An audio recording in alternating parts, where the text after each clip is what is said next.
Hello everybody and welcome back. This is the second half of the Derbyshire Beast. And we were talking about a gentleman who has had a number of strange experiences, one at the Mere Maids Pool and one at Kinder Scout, of a snarling creature and also something that walked around the tent, and 4 mystery figures up on the edge of Kinder that walked back into the woodline. And we just left where he'd found a sheep that had been balled up, and that's very similar to what the guys in the northeast are finding. And I've been incredibly lucky. Bell Wanderer sent me across an amazing amount of photographic evidence, and I'll be bringing that to you over the next couple of weeks if you bear with me. I'm just a little bit swamped with sightings at the minute, so I'm trying to get as many across to you as I can, obviously without swamping YouTube. So this is the second part of the gentleman's account, and he says, in the summer with the same friend, we were this time walking along the old Manchester Parkway, and we'd made it about a quarter of a mile past the mill pond swimming hole, and we found an eviscerated, decapitated, and genitally mutilated ewe. All of her soft parts, including the tongue, were missing, and we did not venture much further that day. Then in the summer of 2017, I visited Howden High Reservoir, and whilst walking up there on a dry lake bed looking up the northeastern slopes, I saw an incredible thing. I saw a biped about the size of a horse going at speed over the ridge, but it was upright and on 2 legs when it was moving. It was a greyish-brown in colour, and I'd like to add that there is a place up there on Howden Moor, which is the furthest point from any road, the most remote part, and it's called the Grinner Stones, and it's a place I visited once, after noticing on Google Maps satellite images that there was a long shadow connected to what appears to be the head and shoulders of what you would call a Sasquatch. I travelled there, to be honest, to see what might be causing that shadow, and other than obviously what I was thinking. And a comparison shot can be handy for anyone who finds an anomaly in a video or film or Google Earth. Revisiting that area can rule out any natural object that could be, causing the anomaly. And the gentleman is right.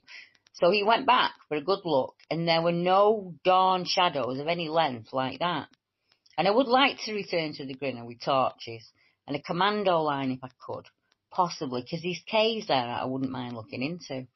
And there are footings of ancient walls up there too, and I'd like to document them whilst I'm up there.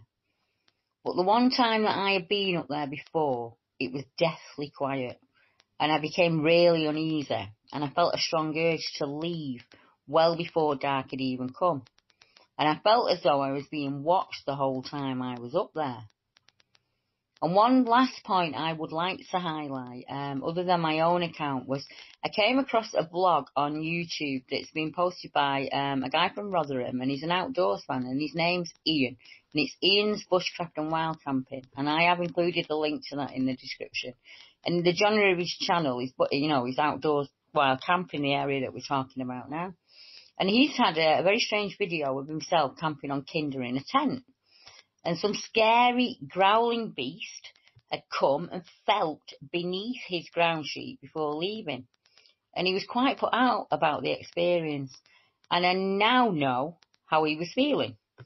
Maybe the centuries-old glossop legend of Towed Dark Lad, for anyone that's not northern, that is the old Dark Lad, Towed Dark Lad, on the Kinder Scout, had some substance. It certainly has by my perspective, said the gentleman, following so many strange experiences. Seeing the bipedal 18 the size of a horse was when it was just ambling along, and it was only in 2017. It's re-enthused me about this. And I don't mind admitting I'm a bit shy of it, so I don't really want my name out there. I'm not nervous, but, I just trust me gut, and a bit worried about going back up there, but I'm going to go. I've got a foreboding warning, knowing that my senses have not deceived me at least. There is something up there moving around, and they are here, I think. And I couldn't agree more, to be honest. There are so many accounts in that area, and there's a line of accounts that start with audio accounts, way before we even get just above Sheffield, they start.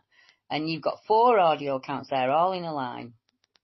That skirt the Peak District, and we have a number of bipedal, upright walking figures, sheep mutilations, cattle being taken, and I'm going to try and bring you as many of these stories as I can over the next few months, because it's a massive area. Kinder Scout is a Moorland plateau, and it's a national nature reserve in the Dark Peak of the Peak District in England, and it's part moor, and it's 636 metres in height, so what's that, about 2,100 feet above sea level, and its highest point in the Peak District, the highest point in Derbyshire, and the highest point in the East Midlands.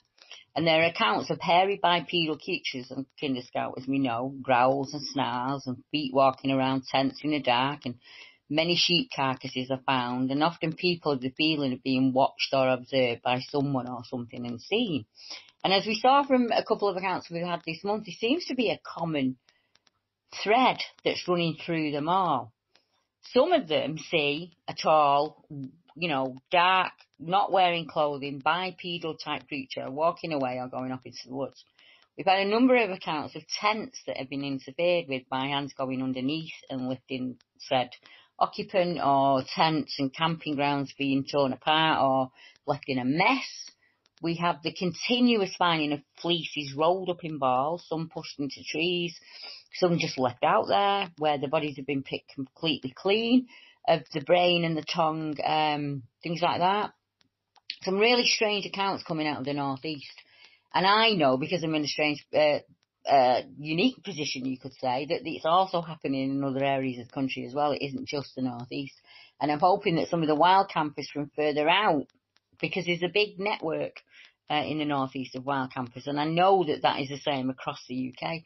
So if you're out there camping, or you're an outdoorsman and you've had a feeling of being watched, or you've been scared when you camp, or you've seen eye shine that you don't recognise, stones thrown at your tent, anything like that, get in touch and we can have a chat about it. And I can put you in touch with some of the other guys that are also having strange experiences, because we have a lot of outdoorsmen, like this gentleman who we were chatting about, that over a period from being, 1984 all the way up to 2017, has experienced a number of strange things when he's been out there.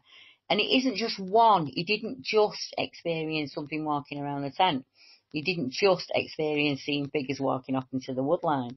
There were other witnesses with him, and things happened over a number of years. And I am quite sure there are other people, well, I know there are because I'm talking to me at the moment, and I haven't got their accounts out there to you yet, but there will be others as well. And I'm going to bring you as many of these accounts as I can. And I know many of my critics say, if they don't see the word Bigfoot, you should not be bringing them to it. And I would like to point out that this is my channel, and I will bring whatever I like to it. And people are interested. They want to know what the wild campers are experiencing. And we need the wild campers' help, because they're the guys building shelters out there, and they're the guys that are out there all the time. So I'll leave you with that one for this weekend, and until next week, good night.